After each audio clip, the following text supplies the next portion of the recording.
안녕하세요. 조청입니다. 4월 9일 금요일 한국사 2에 시작하도록 하겠습니다. 오늘 다룰 주제는요, 이 포석정입니다. 이 포석정의 구조와 기능을 살펴보는데요.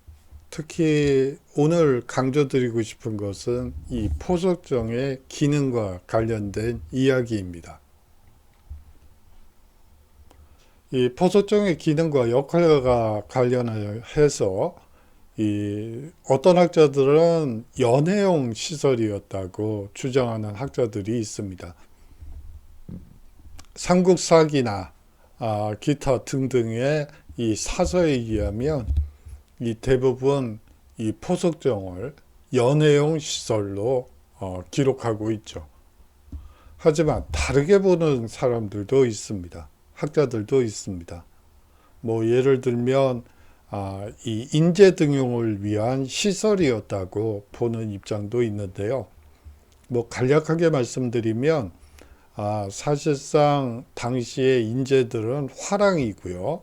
화랑은 풍류도를 이 가장 중요한 가치로 생각하고 있었습니다.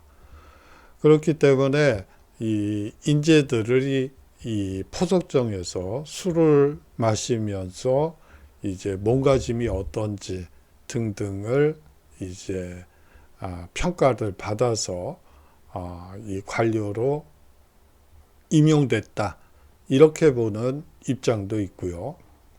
또 다른 학자들은 이 포석정이 사실상 연회용 시설이 아니라 사실상 이 제사 공간이었다고 보는 입장도 있죠. 예, 그 하나하나를 한번 자세히 살펴보도록 하겠습니다. 먼저 포석정의 위치부터 살펴보도록 하겠는데요. 제가 고등학교 시절에 이제 수학여행을 가면요, 뭐 2학년 때, 1학년 때 갔었군요. 1학년 때 이제 수학여행을 갈 때 대부분 이 경주로 가게 됩니다. 뭐 저희 때는 제주도도 해외였으니까요. 뭐 비행기는 뭐 못 타고, 뭐 지금은 보니까 뭐 대만도 가고 일본도 가고 뭐 해외로도 많이 나가는데, 저희 때는 뭐 가면 뭐 이 경주로 가는 게 대부분이었어요. 그래서 사실상 이 수학여행을 가면 중학교 때 친구들을 또 만나게 돼요. 뭐 다 거기에서 경주에서 이제 수학여행을 가다 보니까 또 가는 시기도 또 비슷하고요. 뭐 만나서 재밌게 놀았던 기억이 나네요. 자, 포석정의 위치를 살펴보도록 하겠습니다. 이 포석정은요, 경상북도 경주시 배동에 위치해 있고요. 이 경주 남산의 서쪽에 있는 석조 구조물로서 이 사적 제1호로 지정되어 있습니다. 국보제 1호가 어디죠? 예, 숭례문이죠. 그러면 보물 1호는 어딜까요? 그래요, 동대문입니다. 그래요. 뭐 1호는 알고 있어야지 되지 않을까 싶어서 말씀을 드려봤어요. 뭐 여기서 중요하지 않은 유적이 어디 있겠어요. 그냥 관리 차원에서 뭐 1호다 2호다 이렇게 붙인 거지, 사실상 이 모든 유적들이 사실상 중요하다고 볼 수가 있는데, 그냥 관리 차원에서 번호를 붙인 거에 지나지 않다고 여러분들이 생각하시면 되는데, 그래도 뭐 사적 1호가 뭔지, 뭐 최소한 보물 1호가 뭔지, 그리고 국보 1호가 뭔지 정도는 그냥 상식 차원에서 알 필요가 있을 것 같아서 여러분들께 말씀드려 봤습니다. 이 주로 통일신라 시대의 기록에 등장하는 것으로 보아 통일시를 하시기에 만들어진 시설물로 보입니다. 하지만 이 조선연대를 정확히 기록해 놓은 기록은 없습니다. 대체로 국왕들이 유흥을 즐기던 놀이공간이라는 주장이 있고요. 이거는 대부분의 사서가 이렇게 기록하고 있습니다. 그런데 요 근래에는 교육 및 제사공간이라는 주장이 나타나고 있고 이 놀이공간이라는 주장에 맞서고 있는 상황입니다. 이 포석정을 이해하기 위해서는 유상곡수연이라는 개념을 여러분들이 알고 있어야지 됩니다. 이 포석정의 이 석조 구조물은요, 유상곡수연을 즐기기 위한 용도로 활용된 것으로 보입니다. 물이 흐르는 수로의 첫 부분에 술이 담긴 술잔을 띄우면 술잔이 수로를 타고 다른 사람에게 건너가는 구조로 설계되었습니다. 수로 설계 시에 술잔이 떠내려가는 중에도 기울어지거나 부딪히지 않도록 설계되어 있죠. 이 술잔이 떠내려가는 동안 시를 짓고 만약 못 지으면 벌주, 세 잔을 마시는 식으로 노는 것이 유상곡수연입니다. 창덕궁의 옥류촌에 이 유상곡수연을 할 수 있는 공간이 있습니다. 여러분들이 유심히 보시면 거기에 표지판이 붙어 있죠. 아마 보물찾기 하듯이 찾아보는 것도 또 다른 궁궐 체험 방법 중에 하나인 것 같아요. 한번 여러분들이 그럼 인증사진을 그거는 아니다. 뭐 코로나 시기에 그 많은 학생들이 한꺼번에 또 창덕궁으로 달려가게 하는 건 그거는 아닌 것 같네요. 그냥 뭐 평상시 같았으면 한번 가서 인증샷을 좀 찍어오라고 하고 싶은데 그건 아닌 것 같네요. 그냥 제가 잘못 말씀드린 거다라고 양해해 주셨으면 좋겠습니다. 그렇다면 포석정은 원래 어떤 모습이었을까요? 이 포석정의 실제 모습을 아무도 알 수가 없어요. 단지 이 포석지가 있을 뿐이죠. 그래요. 유적지로서 존재할 뿐입니다. 원래 정자가 있었을 것으로 보여요. 여기에 이 정자는 정자죠. 그렇기 때문에 원래는 정자에서 정자 위에 높은 사람들이 있고 아래에 신하들이 이제 술을 유상곡수연을 하면서 이제 시를 짓는 그런 놀이를 했을 것으로 보입니다. 이 최강유라는 분이 이 포석정에 대해서 쓴 시가 유일합니다.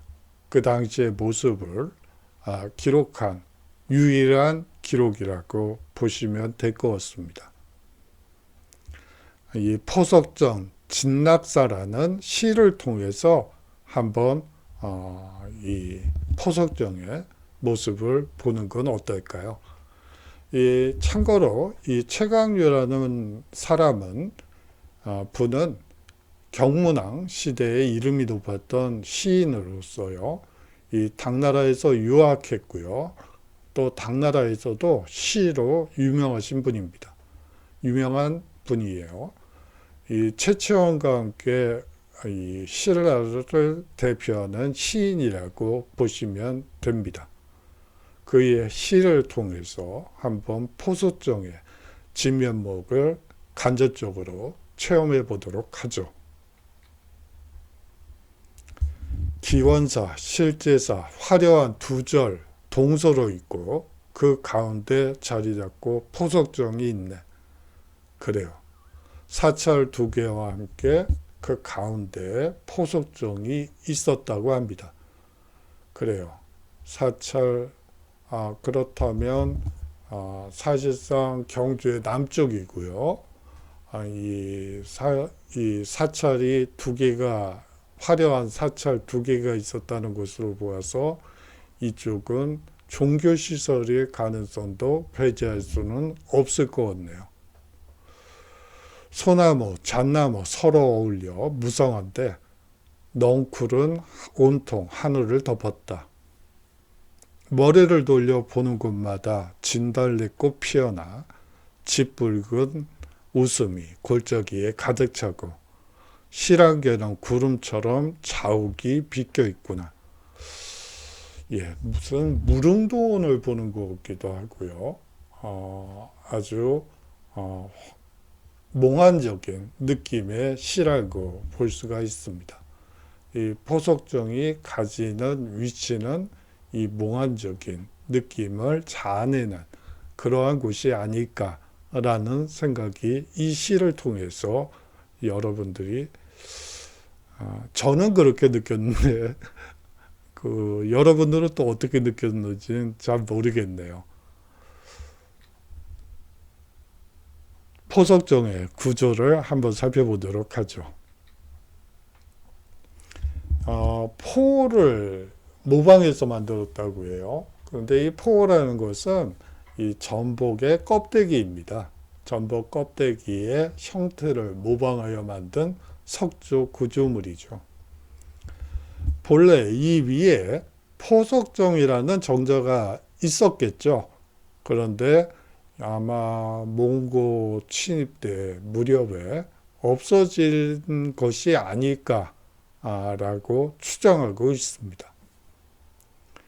크기를 다양하게 다듬은 돌 63개를 사용해서 포석정을 만들었고요. 이 포석지를 만들었고요. 크기는 길이 10.3m고요. 폭은 7m입니다. 물길 길이는 약 22m고요. 물길의 폭은 최소 24cm에서 최대 40cm로 아주 다양합니다. 평균 30cm 정도라고 보면 될 것 같고요. 깊이도 평균적으로 22cm 정도 되는 것으로 보입니다. 아울러서 물길의 입구와 출구의 낙차는 약 40cm 정도로 보입니다.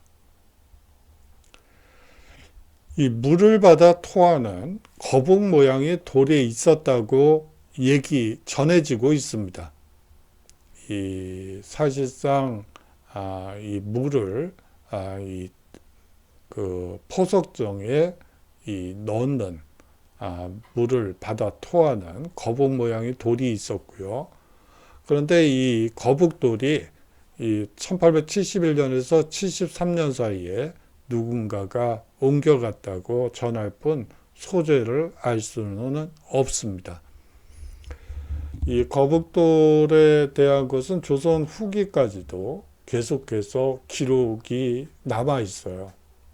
거기 포석정에 가봤더니 이 거북돌이 지금도 물을 토하고 있다. 이런 식의 시들이 계속 보이고 있습니다. 그런데 이게 안동으로 갔다는 얘기도 있고 사찰로 갔다는 얘기도 있고 여러 가지 설들이 난무해요. 그런데 그것이 중요한 건 아니니까요. 일단 거북 모양의 돌이 있었다 정도로만 이해하면 될 것 같습니다. 이 포석정은요, 물길을 좌우로 꺾어지거나 굽이치게 하기도 하고요. 이 뱅뱅 돌게 하는 등 아주 오묘하게 만들어졌다고 합니다. 술잔의 모양이나 크기에 따라, 담긴 술의 양에 따라 술잔이 흐르는 시간도 달라져 놀이하는 재미를 더욱 돋았다고 하죠. 술잔은 포석정의 물길을 따라 구불구불, 느릿느릿, 빠르게 빙글빙글 돌면서 다양한 모습으로 흘러가 술 마시는 재미를 높였다고 합니다. 어떤 모습이었을까 하고 물을 흘려보내려고 했는데 뭐 제재주로는 안 되고요. 그래서 이렇게 해봤는데 물이 안 흐르네요. 여하튼 넘어가도록 하겠습니다. 예, 포석정 사진이고요. 다음으로 이제 포석정의 기능에 대해서 살펴보도록 하겠습니다.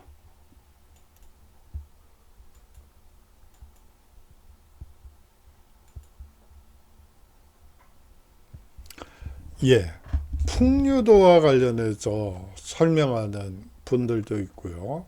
또 인재 등용 방식이었다라고 보는 입장이 있다고 앞서 말씀드린 바 있습니다. 그렇다면 풍류가 무엇인지부터 시작해야지 될 것 같아서 풍류에 대해서 한번 살펴보도록 하죠. 이 풍류도를 한번 여러분들이 사전을 찾아보시면 대충 풍류도는 이렇게 정의가 가능할 것 같습니다. 노는 일의 멋스러움이 세속적 경지를 벗어나 어떤 도저히 가늠할 수 없는 깊이에 다다른 경지가 풍류도라고 볼 수가 있을 것 같아요. 뭐 풍류도에 대한 여러 가지 뭐 개념들이 있는데요. 뭐 제 나름대로 뭐 만들어 봤는데 와 닿나요? 그래요. 놀아도 이렇게 놀아야지 될 것 같은데 이렇게 놀아본 적이 없네요. 참 그러네요. 이 풍류도라는 건요, 화랑의 지도 이념인 동시에 지향점이기도 했습니다. 추구하는 목표이기도 했다는 것이죠. 자, 놀아도 이렇게 한번 놀아보면 어떨까요? 1300년 전 화랑들은 수려한 용모와 전장에서 물러서지 않는 용맹을 두루 갖췄으며 노는 경지 또한 매우 깊었음을 알 수 있습니다. 신라의 화랑들은 어디서 무엇을 하며 하늘과 통할 정도로 자연스럽게 놀았을까요? 어떤 사람들은 풍류를 하늘 신선이라는 개념으로 설명하시는 분들도 있어요. 그래서 한번 이렇게 의문문을 찍어봤는데 여러분들은 요새 어떻게 노시나요? 뭐 친구를 만나서 뭐 얘기 보따리를 보지도 못하고 사실 이 명산 대천을 찾아다니면서 자신의 이 기량을 닦는 그런 모습도 지금 상태에서는 기대하기 어렵고요. 뭐 해외에 나가서 다른 나라 사람들은 어떤지 뭐 그렇게 할 수도 없고요. 그냥 컴퓨터 화면이나 쳐다보면서 그러는 것 같아서 참 그래요. 요새는 참 그러네요. 예, 풍류도와 포석정을 살펴보도록 하겠습니다. 자, 이 신증 동국 여지 승남의 기록입니다. 신라 제23대 법흥왕 원년의 어린 사내들 중 이게 뭐 삼국사기 기록이나 삼국유사 기록에 따라서 뭐 이게 어린 사내 혹은 어린 여자 뭐 이렇게 약간씩 좀 달라요. 그런데 이 신증 동국 여지 승남에서는 어린 사내들이라고 얘기가 나와 있습니다. 이 어린 사내들 중 얼굴과 광채가 단정한 자를 뽑아서 풍월주, 즉 화랑을 달리 이르는 말인데요. 이 풍월주라 부르고 착한 선비들을 구하여 따르는 무리를 만들었다. 이들은 효와 공손함, 충성과 믿음으로 조직됐다. 신라의 임금과 신하들은 이들 중 진짜 인재를 알 수 없음을 걱정했다. 그래서 선택한 방법이 풍월주를 무리지어 놀게 하는 가운데 그들의 행동과 예의범죄를 유심히 살펴 등용하고는 했다. 자, 여기서 행동과 예의범죄를 유심히 살펴 무리를 지어 놀게 하는 가운데 이 그들의 행동과 예의범죄를 유심히 살펴라는 대목입니다. 이거를 가장 잘 알 수 있는 방법이 이제 술을 이제 마시면 이제 이 품성이 드러나죠. 그렇기 때문에 이 포석정에서 이제 화랑도들을 이 임금과 신하가 불러다가 밑에서 놀게 하면서 술을 마시면서 놀게 하면서 행실이 바른지 예의범죄를 술에 취한 상태에서 제대로 예의범죄를 잘 갖춰 나가는지 그것을 평가해서 등용했다라고 보는 입장이 아까 말씀드렸던 인재 등용 시설이 아닌가라는 부분입니다. 여러분들은 어떻게 생각하는지 잘 모르겠어요. 그런데 이런 주장도 있다는 것을 여러분들이 생각해 두시면 좋을 것 같습니다. 다음으로는 제사기능이라는 주장의 근거도 있습니다. 이 삼국유사 권이기 제2장에 이 처영랑 망해사라는 기록이 있는데요. 거기에는 다음과 같은 글이 있습니다. 포석정에 행차했을 때 남산신이, 남산에 있는 신, 즉 산신이 되겠죠. 이 남산신이 임금의 앞에 나타나서 춤을 추었는데 좌우의 신하들은 보지 못하고 왕이 홀로 보았다. 왕이 홀로 춤추고 있는 남산신을 보았다는 얘기죠.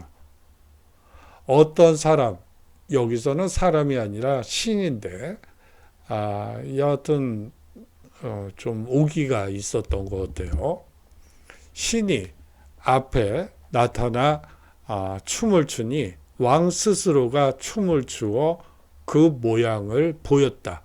이 춤추는 모습을 그대로 흉내냈다는 얘기가 되겠죠. 왕이요. 신의 이름을 혹 상심이라고 했으므로 지금까지 나라 사람들이 이 춤을 전하여 어무상심 또는 어무산신이라고 한다라고 얘기하고 있습니다. 그래요. 어떻게 보면 당나라의 춤을 모방했던 신라가 이제 신라만의 이 춤을 이 산신을 통해서 이제 얻게 되는 것이죠. 춤과 관련해서도 대부분 이 시기에 궁중에서 이 춤은 대부분 당나라의 이 춤을 그대로 수입한 경우가 많았습니다. 근데 이 기록을 통해서 신라 시대에 나름대로 우리들만의 이 전통 춤이 있었다는 것을 알 수가 있죠. 포석정에서 사실상 이 신과 이 임금이 왕이 함께 어우러지는 그런 모습을 통해서 이곳이 제사 기능을 한 곳이 아니겠느냐라는 주장의 근거가 바로 이 기록입니다. 다음으로는 향연 기능이라는 주장의 근거를 살펴보도록 하겠습니다. 이 포석정과 관련한 그 세 가지 기록을 다 여러분들께 보여드리는 거예요. 가을 9월에 견훤이 고을부에서 우리 군사를 침범하였다. 왕이 태조에게 구원을 요청하자 여기서 이 태조는 누구일까요? 예, 바로 고려태조 왕건입니다. 이 견훤이 쳐들어왔고요. 이 신라의 왕 경혜왕이 태조 왕건에게 구원을 요청했다는 얘기예요. 견훤의 침입을 이미 알았고 이 구원 요청까지 한 상태라는 거죠. 장수에게 명하여 정예, 병사 1만을 내어가서 구원하도록 하였다. 예, 지원군까지 파견했습니다. 그래요. 전쟁 상황이 벌어진 것이죠. 견훤은 구원병이 아직 도착하지 않은 겨울 11월에 갑자기 왕경을 공격해 들어갔다. 왕은 비빈, 종실 친척들과 포석정에서 잔치를 열고 노느라 적병이 이르렀음을 깨닫지 못하였다.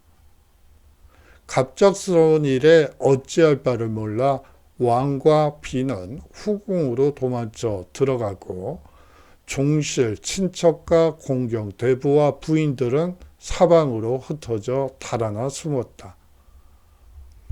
적의 포로가 된 자들은 귀천을 가리지 않고 모두 놀라고 두려워하며 땅을 기면서 노복이 되기를 구걸했으나 죽음을 면치 못하였다. 견훤은 또 그의 병사들을 이끌고 재빨리 공사의 재물을 모두 빼앗고 궁궐로 들어가 좌우에 명하여 왕을 찾도록 하였다. 왕은 비와 천 몇 명과 후궁에 있다가 이 군대 진영으로 잡혀갔는데 견훤이 피벽하여 왕을 자살하도록 하고 뭐 그 뒤에는 그냥 땡땡땡입니다. 왕의 친척 동생을 권지국사로 세우니 그가 경순왕이다 라는 기사입니다.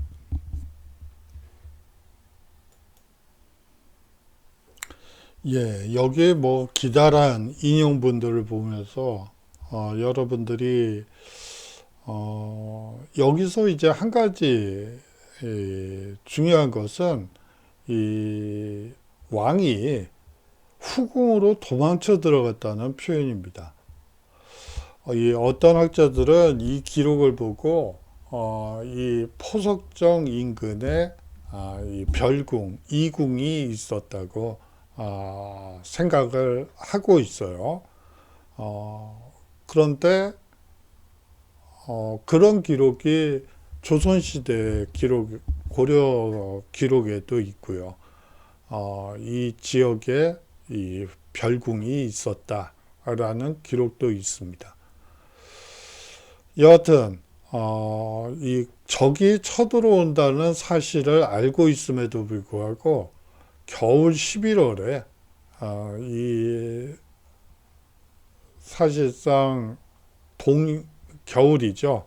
겨울 11월이면 지금 양력으로 하면 음력이 아니라 양력으로 하면 한 1월 정도로 생각하시면 돼요.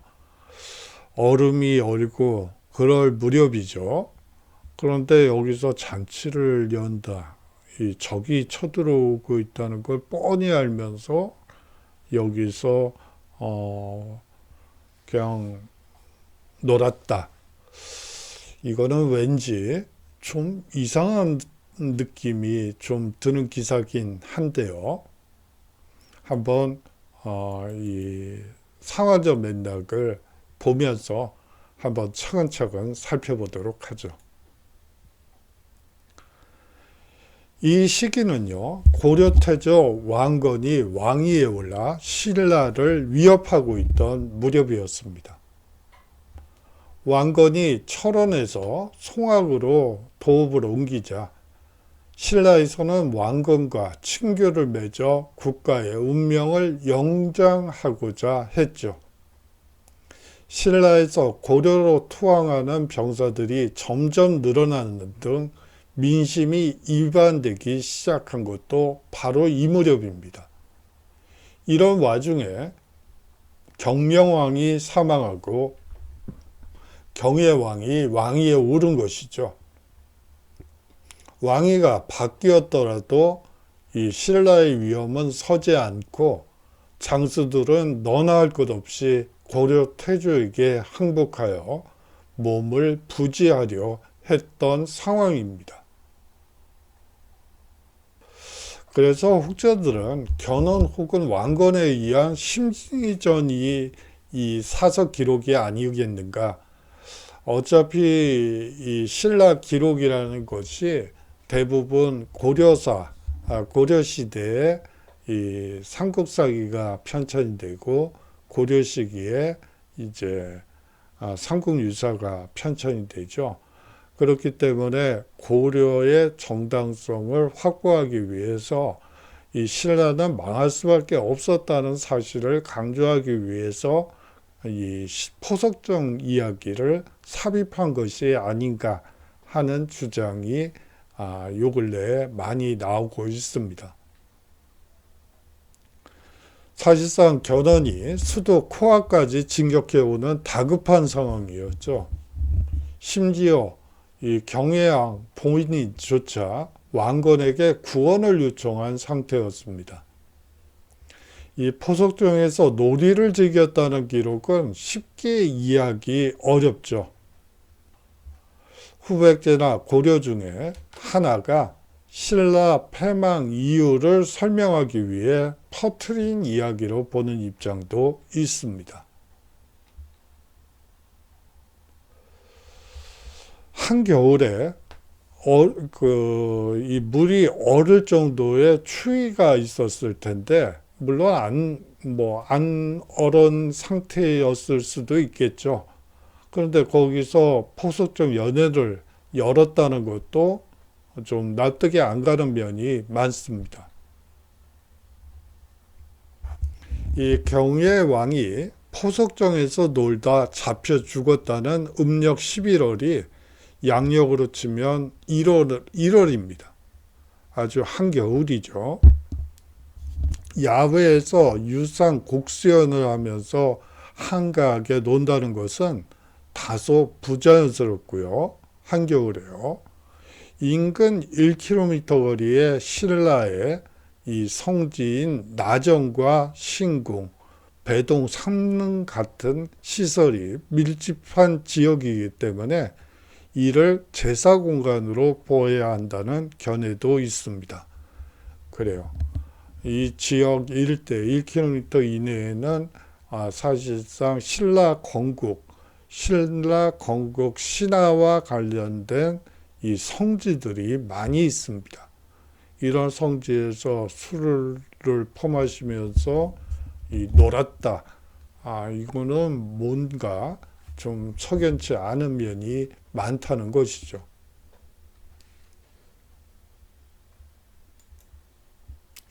예, 오늘의 핵심을 한번 살펴보도록 하죠. 오늘이 6주차죠. 그래서 여러분들께 6주차 과제를 내도록 하겠습니다. 이 포석정의 기능과 관련해서 앞서 3가지 주장이 있다고 말씀을 드렸고 그 구체적인 사료를 여러분들께 보여드렸어요. 단 신증 동국여지승남은 조선시대 서거정이 쓴 책입니다. 그렇기 때문에 조선시대 기록이긴 하지만 뭐 포석정에 관해서 나름대로 물론 포석정에 대한 기록은 아니군요. 이 화랑에 대한 기록이긴 하지만 이 포석정과 연관시켜서 이 주장하는 사람들은 그 기록을 많이 인용을 해요. 그렇기 때문에 이 세 가지 주장이 있고 사료가 있다고 볼 수가 있습니다. 여러분들이 한번 한 가지 주장을 택해서 포석정의 기능과 관련한 한번 이야기를 구성해 보시면 어떨까 해서 한번 이 주제를 내봅니다. A4 한 페이지 정도 이내로 써주시면 되고요. 여러분들이 지금 당황해 하시는 분들이 분명히 계실 것 같아요. 여러 가지 이야기 구조가 가능할 것 같습니다. 여러분들의 상상력이 이 부분에서 좀 발휘됐으면 하는 바람이 있고요. 사실 사료가 명확한 상태에서 이야기 구조를 만들어 나갈 때 그것은 역사가 됩니다. 여러분들도 한번 역사가 돼 보시라는 의미에서 그냥 남이 써놓은 역사서를 읽는 것도 중요하지만 여러분들 스스로 한번 역사를 해석해보는 느낌을 한번 가져보시라는 의미에서 이런 주제를 한번 던져보게 됐습니다. 너무 당연히 하시지 마시고 그 세 가지 사료 중에 자신이 생각했을 때 포석정의 기능이 이거야 라고 하나를 선택하시고 거기에 부수되는 이야기들을 여러분들의 상상력을 동원해서 이야기해 주시면 됩니다. 아직까지 중간고사와 관련해서 특별한 공지사항이 없어요. 뭐 학교에서도 고심이 많은 걸로 보입니다. 다음 주까지 요번 주까지 일단 기다려 보고요. 만약에 안 되면 뭐 특별한 공지가 없으면 제가 생각한 방식을 한번 여러분들께 다음 주차에 말씀드리도록 하겠습니다. 그래요. 뭐 사실상 사실은 계속 똑같은 얘기 반복하는 것 같아서 여러분들께 죄송하긴 한데요.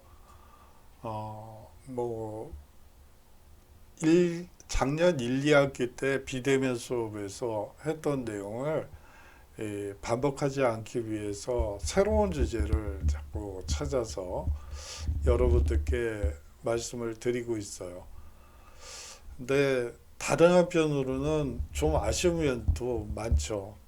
차라리 그냥 한국사 능력시험 이 대비하는 그런 수업을 하는 게 더 낫지 않았을까 하는 생각도 얼핏 들어요. 제가 좀 잘못 생각한 게 아닌가. 여러분들이 필요로 하는 거는 한국사 능력 검정 시험이나 그런 거를 아니면 공무원 시험 대비하는 한국사 시험들 그런 문제풀이 혹은 개념 설명 강의를 하는 게 낫지 않았을까 하는 아쉬움이 드는데 일단 칼을 뽑아 들었으니까 앞으로 뚜벅뚜벅 나가고는 있기는 하는데요. 여러분들께 좀 그런 면은 그냥 좀 생각을 빨리 정리해서 그냥 한국사 능력 검정 시험이나 공무원 시험 대비하시는 분들을 위한 그냥 강좌를 하는 게 낫지 않았나 하는 아쉬움이 드는 건 사실이네요. 그래요. 다음 주에 새로운 주제로 또 여러분들과 함께 이야기를 펼쳐 나가도록 하겠습니다. 장시간 동안 수업 들어주셔서 감사하고요. 다음 주에 건강한 모습으로 우리 인사드리도록 하죠. 안녕히 계십시오.